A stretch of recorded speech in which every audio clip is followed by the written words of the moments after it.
The broadcast is now starting. All attendees are in listen-only mode. Good afternoon, everyone, and welcome to this edition of the Wyoming Women's Business Center's 2019 webinar series. Today's presentation is Types, Elements, and Tips for Effective Logo Design. My name is Waldo Smith, and I will be your moderator today. You'll notice the GoToWebinar panel on the right side of your screen. I want to call your attention to both the question panel and the chat panel. If you have any questions or comments during the presentation, please enter them in these areas and I will be monitoring them. We may hold questions until the end, but please submit them when they come up.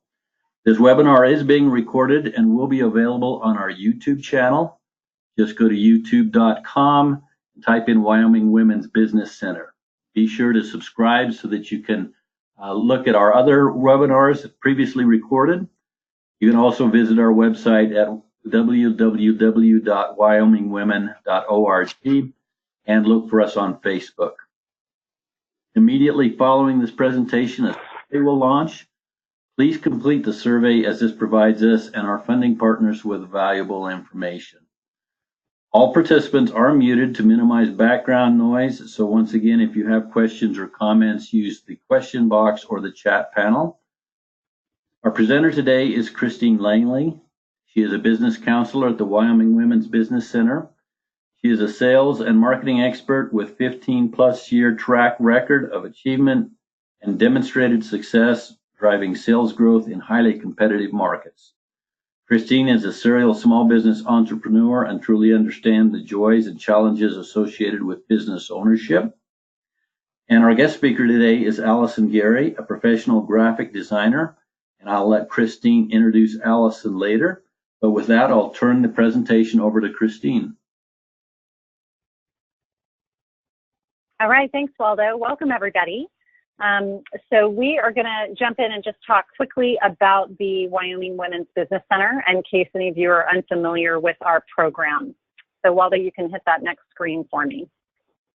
So today's agenda, types, elements, and tips for effective logo design, and then we'll get into the Q&A. But first and foremost, the Wyoming Women's Business Center, we promote economic equality in Wyoming through successful business ownership. And we do that in 3 different ways as a nonprofit organization. And so we work with small businesses that are startups or small businesses that want to expand specifically here in the state of Wyoming. And so those 3 different ways that we work with clients is through business planning and business counseling, networking and educational opportunities, which this webinar is an example of one of those. And then the third is access to capital. And our access to capital program is the microloan program, where we qualify people to receive microloans up to $50,000 to help fund business startups or expansions. And if you want more information on the microloan program, you can contact Waldo Smith for more information. We'll have the contact information at the end of this webinar. All right, so launching into our agenda, we're going to break this down into first fundamental elements. Then we're going to talk about components of logo design, types of logo design, and then we're going to talk to Alison Geary, a professional graphic designer, about how to work with graphic designers when designing your logo as a small business owner. And then if you have any questions at the end, we'll be sure to answer those. Okay, so as we jump right into the 5 fundamental elements of design, this essentially means that we want to ensure our logo meets these 5 elements. So you'll want to keep these handy so you can evaluate your logo, if you already have one, against these particular elements. And I actually have these elements as well as the descriptions that I'm going to cover here shortly for you in a handout that you can download. So if you look at your control panel on the right-hand side of your screen and you go down almost to the bottom above the chat bar, it says handouts. You can open that up and there's a Word document in there. Go ahead and download that as I'm talking about these 5 different elements. So the first is simplicity. When approaching logo design, simplicity should always remain top of mind. And it's easy to get off track and try incorporating all the different ideas you have into one image, but simple is always going to be better because you want to remember that a confused mind says no, right? So simple and streamlined logo communicates strength. It provides assurance to the audience, and it's a lot more memorable, which is another one of the fundamental elements of logo design. So number 2 is relevance. A great logo is really more than just a cool design, right? It stands for something, and it should send a clear message about what your brand offers, both really in service as well as in value. And so a relevant logo is targeted and it's purposeful. Remember what matters to your customers and create a design that speaks to that. You can take color selection for an example. You have a whole bunch of colors to choose from when you're looking at logo design, but understanding why you should select a particular color versus just picking your favorite color is going to put you at a big advantage. And so we're going to get into color a little bit later on what the various colors represent, but relevance is a fundamental element. Third is versatility. So when you think about how versatile a logo needs to be, remember that whatever you envision as your logo, you know, it's got to be the anchor of your website. It's got to be on brochures, business cards, maybe hats or t-shirts, as small as it has to fit, you know, potentially as small on a pen, or it could be on a big billboard. So the background color might even change along with the size. So versatility is important when it comes to your logo, and that's why simplicity can help you with versatility. Because certain design elements like script fonts, you know, they don't always lend themselves to being scaled down for like a social media profile. So you want to be sure you're keeping versatility in mind when designing your logo. Fourth is uniqueness. So researching other logos for inspiration is always a great idea. But just like in songwriting, you want to be careful that your design doesn't end up being too similar or too much like something that's already out there. So you want your logo to set you apart, but be recognizable as distinctly your own. And don't allow your logo to be confused with another brand. And then last but not least, we want it to be memorable. So again, sticking with that simplicity principle is a great first step in developing a memorable logo. Your audience should be able to recall specific elements of your logo after seeing it very briefly. You know, the attention span, especially online, is down to, you know, less than 4 seconds at this point. So we need something memorable where people can remember at least a particular element of that logo design before clicking off whatever social media site or brand they're on. All right, so now that we've covered the 5 elements, we're going to move into the 4 components of logo design. And so these 4 components are your brand, your logo type, your font, and your color. So when you're designing a logo, these are the 4 things that are incorporated into that logo. And so I'm going to dig a little bit deeper into each one of these. So let's talk about your brand. So your logo reflects your organization's values and personality, and it influences how people perceive your brand. And so it should be designed with your audience's preferences in mind. So if you've already developed a brand platform, then this is going to be the foundation of your logo design. But if you're starting from scratch, then I always recommend that you ask yourself the following questions, right? Is my brand or my personality of my business, is it silly or is it sophisticated?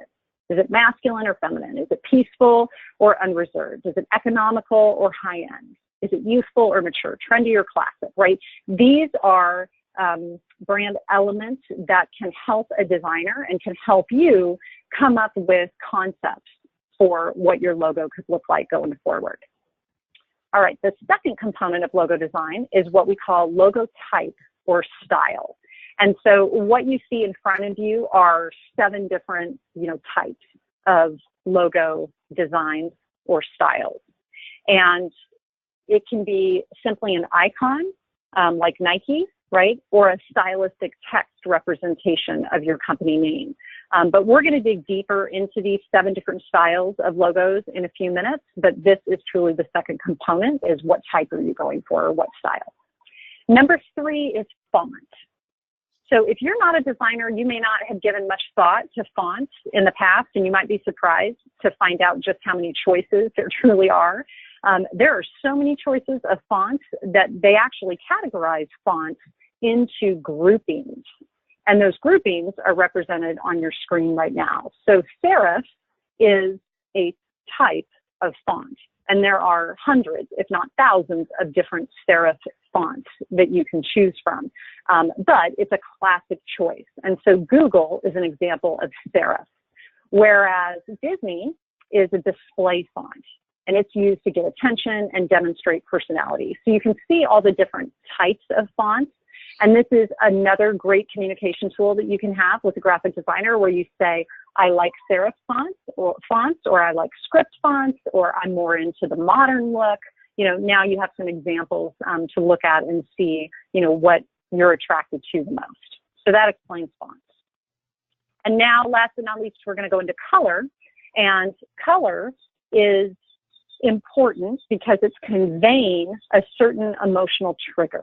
So if you already have a primary color that identifies your business, that's great. If not, this can be a major decision. So colors have the ability to conjure up certain feelings or emotions, and creating an emotional connection with your audience is one of the keys to building a great brand. So there's lots of key things to keep in mind when it comes to colors. Certain color combinations can affect readability. You want to stay consistent with your overall brand, meaning your overall color selections. Business logos often have to appear in one color or in black and white. So it's important that your design converts well to a black and white look versus color. And so this wheel here that's presented on your screen can help you learn a little bit more about the psychology of a color choice and what might make the most sense for you and your business. All right, moving on to logo types and styles. So I said we're going to dive in a little bit deeper to these 7 different types of logos, and that's what we're going to do now, because logos are a part of your everyday life, and you really see them everywhere, right? They're on your fridge when you make breakfast, they're on your car when you drive to work, they're on your computer when you sit down at your desk. And when something that is that common, you might not give it a ton of thought. But logos are actually more intricate than most people realize. So what you see on your screen are those 7 categories that we talked about of logos. And each type has unique advantages. So it's worth taking a little bit of time to consider what kind of logo you want before you even begin designing the logo itself. And so let's look at each one. We're going to start with the first one, and I call that emblems. And so emblems are just about the oldest form of logos. And they're also known as seals or crests. And people have been using them, you know, since at least the Middle Ages, if not before that. And an emblem is the type of logo that includes text inside of the symbol. And so it's a classic look that gives your logo a traditional quality. And that's why you'll often see them used by schools or by government agency, because they make everything feel really official. But emblems are often more detailed than other types of logos, and they include a lot of fine line work and small detailed imagery, and so they may not reproduce that well on various platforms. But this doesn't have to be a hard and fast rule, because looking at the Starbucks logo, you know, the Starbucks logo has really transitioned over time, and they've continued to simplify it. And with that simple sans serif text nestled inside that crest, it's been able to reproduce lots of different ways and done very well. So that is an example of emblems. The second type of logo is what we call word mark or logo type. And these are built entirely of the word or words that make up your company's name. And so the main focus here is the typography, obviously. The style of the logo strongly ties a brand's visual identity to the name of the company. And so because of this, you'll have to choose or create your font carefully. And the shape, style, and color of the words convey almost as much meaning as the actual words themselves. So this is more important if your company's name is like a nonsense type word like Google. Google's probably our most prominent example of this. The Google word mark is really impactful, primarily because the font is simple and it's elegant, but it's made up of lots of different colors. And so the different colors represent the multitude of results you get when searching on Google and the diversity of their product line, or at least that's what they're trying to convey, right? So hopefully that worked. I think it did, because 86% of us use Google exclusively for search worldwide. The bright colors are fun, they're accessible, and that makes sense when you consider Google wants their products to be used universally and doesn't want to intimidate new users. All right, so that's word marks and logo types. So moving on to monogram logos or letter marks. monograms aren't just for towels anymore, right? So whether it's because the initials make a cool word or the name is just unimaginably long, like Minnesota Mining and Manufacturing, which is also known as 3M, right? You guys probably didn't even know what their real name was. It's easy to think of reasons why certain companies would go by their initials. And so a monogram is all about simplicity. And so if this sounds like your company, a monogram probably makes more sense than a logo type. And this style of logo focuses the name down to the memorable and most pronounceable parts. So you probably refer to HBO as HBO rather than home box office. And then NASA versus the National Aeronautics and Space Administration. So if that's something you're looking to achieve, then the monogram's a no-brainer for your brand. Again, the typography and the font are key with monograms, and you get even more creative with the styling of the letters, since legibility is less of an issue than with logo types. The fewer the letters there are, the less likely someone's going to read them incorrectly. Lots of fashion brands use the monogram logo, like Louis Vuitton, Chanel, Gucci, and it's immediately recognizable as a symbol of their brand. All right, the fourth type is brand and or pictorial marks. So as we progress down this list, the types of logos, you may notice that we're getting further and further away from the use of words. And you can think of this like an ever-increasing difficulty, say like in a video game, right? The further you get away from explicit text, the more weight the actual image has to carry. And so this brings us to this brand mark or pictorial mark. The imagery you choose for your company logo has to be incredibly iconic for the average customer to recognize and identify it. So a lot of times these logos have actually evolved over time from one of the previous types that I've mentioned. So think about how the Starbucks logo began as a really complicated emblem, but now it's gotten very simple and could actually stand alone as just a simple drawing of a mermaid.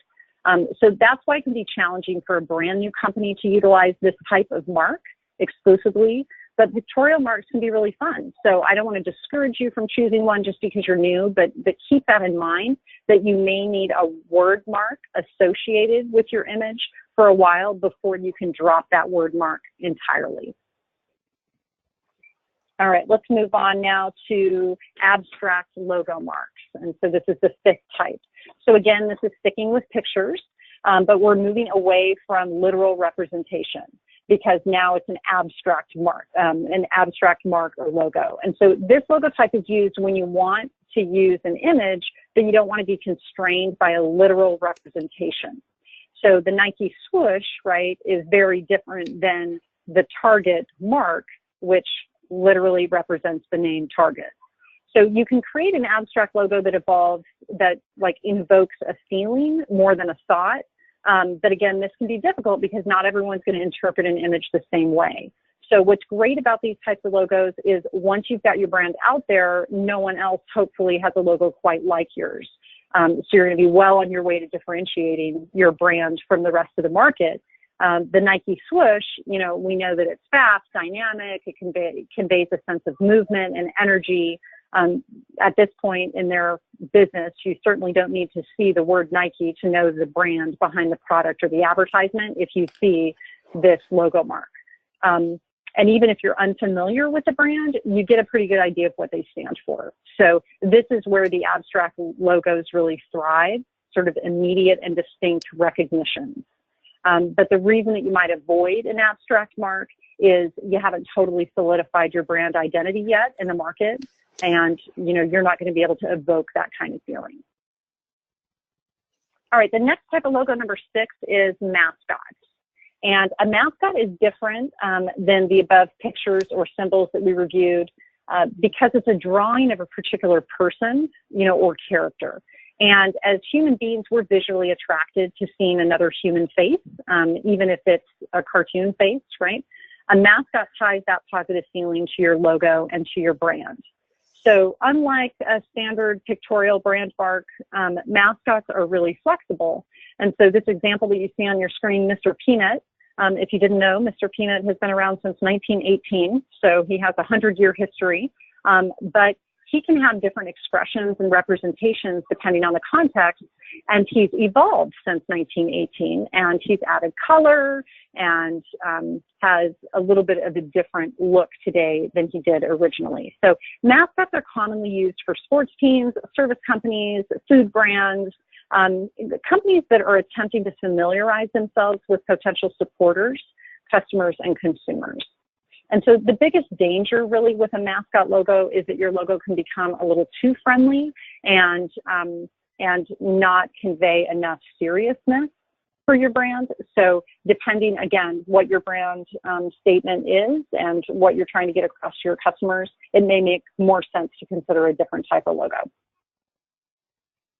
All right, and then number 7, combination marks, last but not least here. You know, not everything in the world is black and white. You don't have to choose just one type of logo. You can actually combine any or all of the ideas that we've discussed up to this point. So that's what we consider a combination mark. And so you can combine a mascot with a word mark, or embed your monogram into an abstract logo, or a brand mark could be supported by a logo type. And both aspects of the brands can be separated and used for different scenarios. And so an example of that is Dove, right? The brand uses both a brand mark, which is the dove, and a word mark, the word Dove, together, while just the brand mark is actually imprinted on all of its products. So combination works are really the sort of have your cake and eat it too of the logo world. And, you know, is the combination mark the right choice for your brand? You need to determine that. If you're leaning towards imagery, but you feel like you need the support of text to describe or share what your brand is, then yes, combination is going to make sense for you. If you want a flexible logo that can be adapted for different situations, then yes, this can work. A great aspect of combination marks is that they're adaptable. And so you can keep your mascot and abandon your word mark at some point, or lose your monogram and keep your abstract logo, you know, based on how your brand and the identity of your brand evolves. So I always think that the combination mark is a great option for new brands as they embark on that logo design process. One of the reasons you might want to avoid that combination mark is that your brand is focused on simplicity, and combination marks can sometimes get a little busy or be more complicated to use. So again, going back to what are you trying to communicate to your customers? Okay, so I want to introduce everybody to Alison Geary. I've got her on the line today. Alison is a professional graphic designer, and I'm going to let her give you some background on herself, and then we're going to launch into some of Alison's recommendations on design and specifically working with graphic designers. So welcome, Alison, and I'll turn it over to you. All right, thanks, Christine. So my name is Alison Geary, and a little bit about me. I graduated from the University of Wyoming last May, so almost a year now, and my degree was in marketing and my minor was in graphic design. And so my design experience began about 4 years ago when I had an internship with the Wyoming Technology Business Center. Some of you may be familiar with that. It's a similar setup as the Wyoming Women's Business Center, but the goal is to help people who are starting their own businesses to give them the business development support that they need. And one of those support services is design. So I've had a lot of experience working with entrepreneurs, and mainly I have a lot of brand building conversations because these are people who are thinking for the first time about how they want to present this idea or this product that they have to the world. And so that's been really exciting for me. I love helping share people's passions with other people. And I've gotten to work with a few different sectors, the energy sector, healthcare, the sciences, hospitality. So I've gotten to know quite a bit about different products in different industries, and that's been really exciting for me. So overall, from those past 4 years, my personal creative style, I would define as simple, memorable, and meant for commercial or everyday use. Because as I said, as I'm working with these entrepreneurs, most of the time they want their logos and other promotional materials to be easily reproducible, because they might want them on t-shirts, on notepads, brochures, tablecloths, etc. And so we can't get too complicated when you're trying to put the logo on all those different materials. So yeah, next slide, please. So this slide details what my client interactions look like. So the two pictures that I included are of my notes, and so I've done a lot of my design work freelance, so that means that I have to have a lot of these conversations over the phone, and so I always start with these, let's see, 2, 4, 6 questions.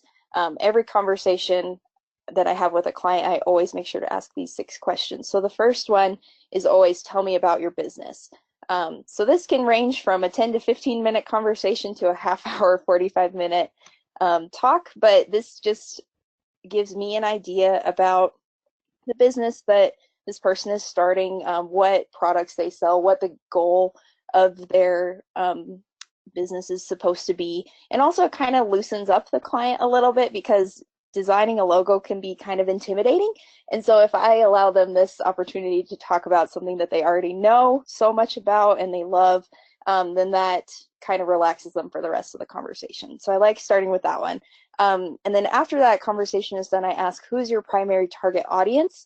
Because this is pretty important to designing the logo in the sense that people who see it will feel different things. So for instance, if you have, let's say, a bookstore owner and they're selling children's books, right? Their logo they want their logo to be appealing towards children versus an energy oil person would have a very different logo. So I need to know that target audience.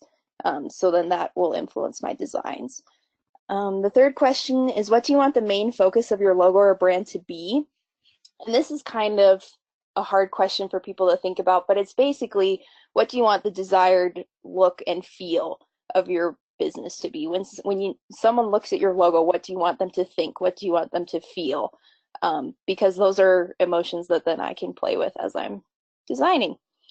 This fourth question is probably my favorite one. So after this point, we've had a lot of conversation about what they're hoping to accomplish and who they want to reach. But describing your business in 3 words, after we've had such a long conversation, people tend to find it difficult to just break it down into 3 words.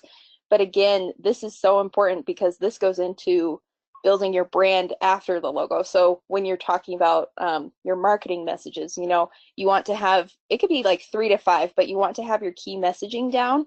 And so it's important that I understand what you are trying to convey. So then as I'm building the logo, and if I work on any of the other materials afterwards, that we are keeping in line with those messages. Fifth is, who are your main competitors? This is a good research tool. So when someone doesn't really know what they want with their logo, I ask, who are your main competitors? And then as they're telling me, then I can look up what their logos look like, and I can say, well, what do you like about this? What do you not like? And then that kind of helps the client build an overall picture of kind of what they want for their own logo. And then this final question, I used to not ask this, but now as more people are getting internet savvy and kind of doing their research, I always ask, do you have any colors or images that you want to have included in your logo? Because some people might want purple and blue, let's say, and so I don't really want to waste my time designing a logo that has orange and red. It just kind of makes it easier for both of us if all of the communication is laid out at the beginning. So in my pictures, you can kind of see I scribble some little notes, but then, yeah, sorry, you can go ahead to the next slide. So I take those notes from that conversation, and then this is an example of one client interaction that I have. So after I have written down all my notes, I have time to think about it. I usually put together between 10 to 12 logos as my first draft to send to the client. This is pretty generous. I don't think a lot of designers do this, especially if you work with like a design agency. They'll usually send you 2 or 3 logo options, and then you kind of get what you get and you go from there. But the reason I do so many is I like to have the client be a part of the design process. So even though, like in this situation, this client was a yoga studio owner, so we had talked about having like the garnet stone was a main inspiration for her, so she wanted to make sure that she had purple and red colors. But she was very open with her other ideas. She didn't really have anything in mind. So then after she saw these 10 through 12, this was an ideal situation for me because she really connected with logo number 4 and she didn't want any changes, and that was just the final. So that doesn't happen very often where we just connect as a designer and a client right off the bat. But I always enjoy when it does, because then that means that I took what they were hoping to convey and made the final product out of it. So yeah, we went from first draft to final in one beat, which on the next slide, this situation is a little bit different. So this client offered diagnostic services using additive light for people with visual stress. So that's like migraines. So she would use different colored light filters to help people with eye issues. And so what the things that we talked about in our conversation were color, light, and kind of the fractal image that you see, like showing reflections. And so in the first draft, I feel like I conveyed that. You know, it was very colorful. We had talked about eyes, or she works with eyes a lot, so I include that imagery. But after I sent her this initial one, she kind of had her own time to think about it. It was about a week, and she came back and said, well, one thing that we didn't talk about was that the problems that I am finding solutions for are in the brain. It's not just a lack of vision or focus, it's actually in the brain. And so the image on the right is actually a brainwave image. And so we went back and we revisited our conversation to change it from the eye focused image to the brainwave image. So it's still colorful, still pretty simple, but that's a situation where in our initial conversation, maybe some of the things that she was thinking in her mind, she didn't manage to communicate out loud. And then in my mind, I was taking what she was saying and interpreted it a different way. So this is just another situation where it worked out, but we just had to do a little bit more communicating. And then the final slide, or the next slide. So this final situation, I would say, is probably the most common one that happens. So I have my initial conversation with the client. This person designed a spiral staircase, wanted to have some sort of spiral image in the logo. And so I sent the first draft image with my 10 to 12, and then he resonated with 2. And that usually is what happens. There will be 2 or 3 that people want to see further developed out. So then after our first draft, then I went to the second draft in the middle, because he had resonated with number 6 and number 10, but wanted to see some different font changes, some different placement changes. So after you see that kind of further developed out, then he arrived at the final logo, which was number 5. So like I said, this is probably the most common. And the reason, again, is just the communication. You know, what the client sees in their head can be sometimes different from what they're saying out loud. And then what I see in my head can be different from what they're envisioning. So it's just important that we keep talking through what we liked about the first draft or whatever, and then have specific ideas on changes to be made. So next slide. So these are the main takeaways for me as a designer speaking to a client. Number 1 is be very clear in your desires. As I've said, it's easy for you to say, oh, I want a cool font. But as Christine showed you, there are thousands of fonts. And so what's cool to you might be different to me. And so if there's something that you want, make sure that you communicate that very clearly to the designer. And a way that you can do that is by doing some research. So come up with examples of logos that you do like, find ones that you don't like. And so those are just further pieces of information that can give the designer a more clear picture of what you're looking for. Third, keep it simple, because you're going to be reproducing this logo on a lot of different materials. And so you don't want it to be very complicated, because if it looks beautiful on a business card, it will look very different on a t-shirt or a coffee mug. So it's easier to keep it simple. Fourth, as a designer, I love when clients are open-minded. It's very important to have an idea of what you want and have some examples, but I think that it's also fun to have some creativity, you know, because you could be set on this one idea and that's all you want to see, but then as soon as you let the designer take some creative liberties, they might come up with something that you enjoy even more than that original one. But at the end of the day, you decide what the final logo is. So keep going until it's right. Don't let other people tell you what you want. It's important to ask for opinions, because what means something to you might mean something to different people.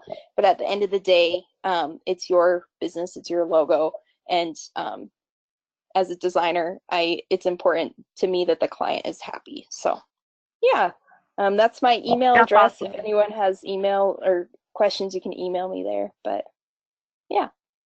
That's awesome, Allison. That's really good feedback. I know it's always a dicey situation with entrepreneurs, because the logo is one of the most fun parts of starting business, right? Mm-hmm. Getting to Yep. create your identity, and people want to look at all kinds of pictures and let your creativity go crazy. And with that, you have to balance it with potentially getting second, third, and fourth opinions.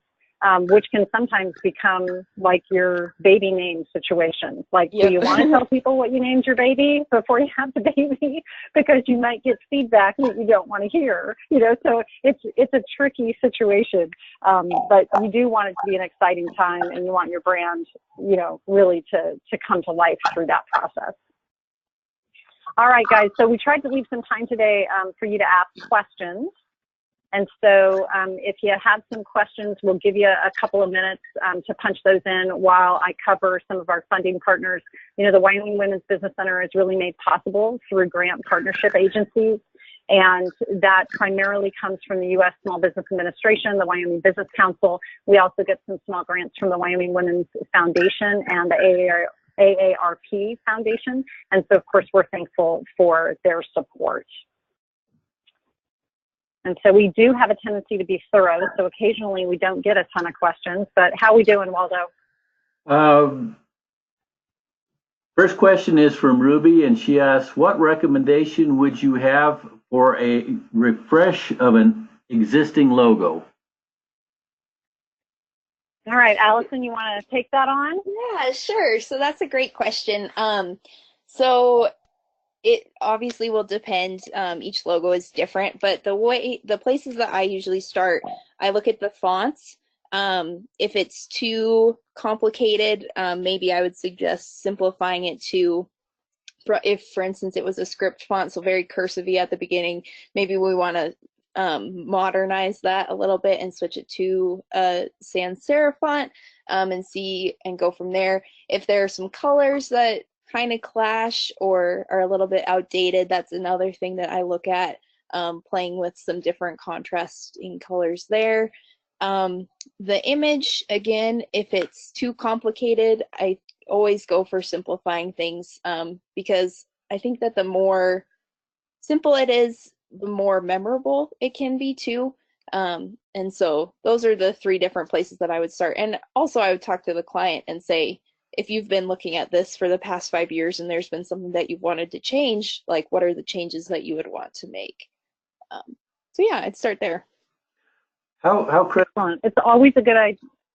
Waldo, I was just going to say it's always a good idea to refresh, your logo. And I always recommend, Allison, you tell me if you agree with this, to look at your logo at least every 3 to 5 years, because Yeah. it's just like your clothing. Right, you want to update your style, and the jeans that were in style 5 years ago are not in style today. Yeah. Okay, the follow-up question. Let me see if I can expand this a little bit more. Logo becomes well. Oh, I think I get it. Okay, logo becomes well known. So what? Yeah. Changing your branding. I worry about that.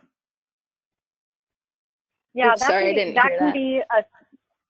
So she's saying, what if your logo is well known, and then Okay. changing it messes with your branding, because she worries about that. And Okay. and I can, you can point to a lot of different examples where, your logo can get updated, but it doesn't impact the base feeling, of that logo. Starbucks is a great example, right? Everybody still recognizes the Starbucks logo as the Starbucks logo, even though it's not the intricate emblem that it started out to be. So that really comes down to the designer's ability to update it versus radically change it. Yeah, I would agree. If that's something that you're really worried about, just because you're updating your logo doesn't mean you have to change it 100%.